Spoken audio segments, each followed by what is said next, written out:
My name is Bousquette. I'm from Michigan, and my disease is CVID, common variable immune deficiency disease. My diagnosis story, I was 35 and I had took a buyout from Ford, and I was a junior in college finishing up my degree, and I came home from college from ASU and couldn't make it up the halfway of my stairs, and I went into respiratory failure at 35, and it changed my life forever.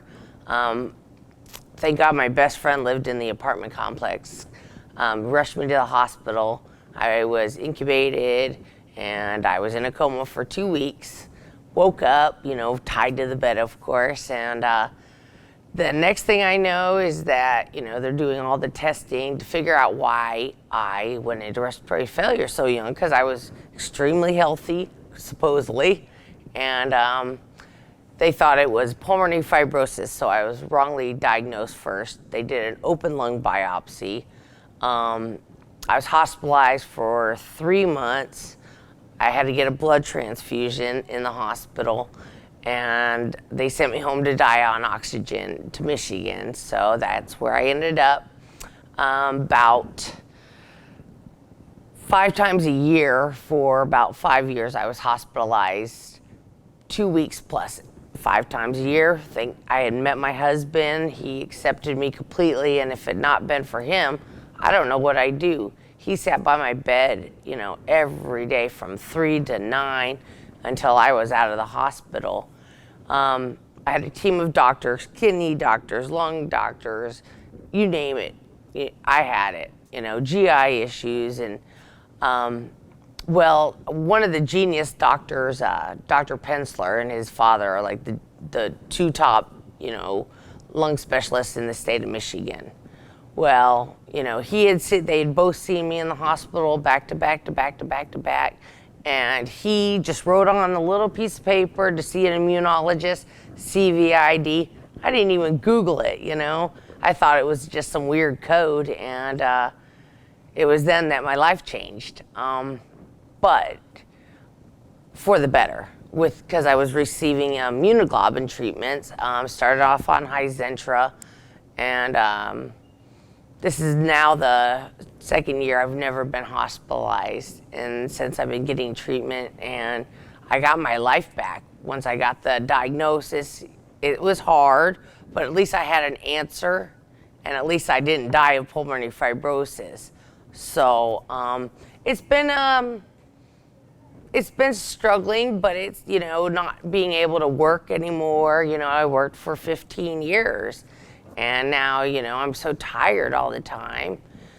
But it's for the better that now I know that I have this disease, because I can do treatments, we can go on vacations now. I'm here, and I'm not gonna get a cold, which is just blowing my mind. I can go to grocery stores. I started gardening again, walking the dogs, and met some beautiful people. I've tweeted about it, to share my story. Facebook, the Facebook CVID support group's been great.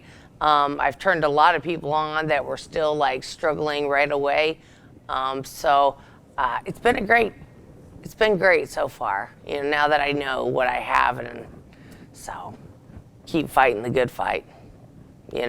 Cry when you gotta cry. I know it's hard, but at least with the treatments, we're all not in the hospital and we can fight a cold. So never quit.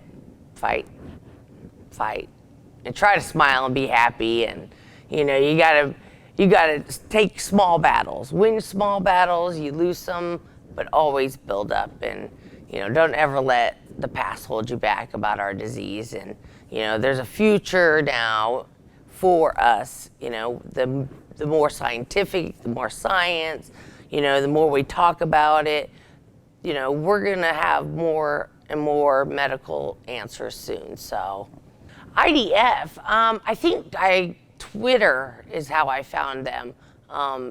Biotest actually picked up my story because I was tweeting about it and Facebook, and to get the story out that hey, if you don't if you can't fight a cold, you know, do this or try this or test for this.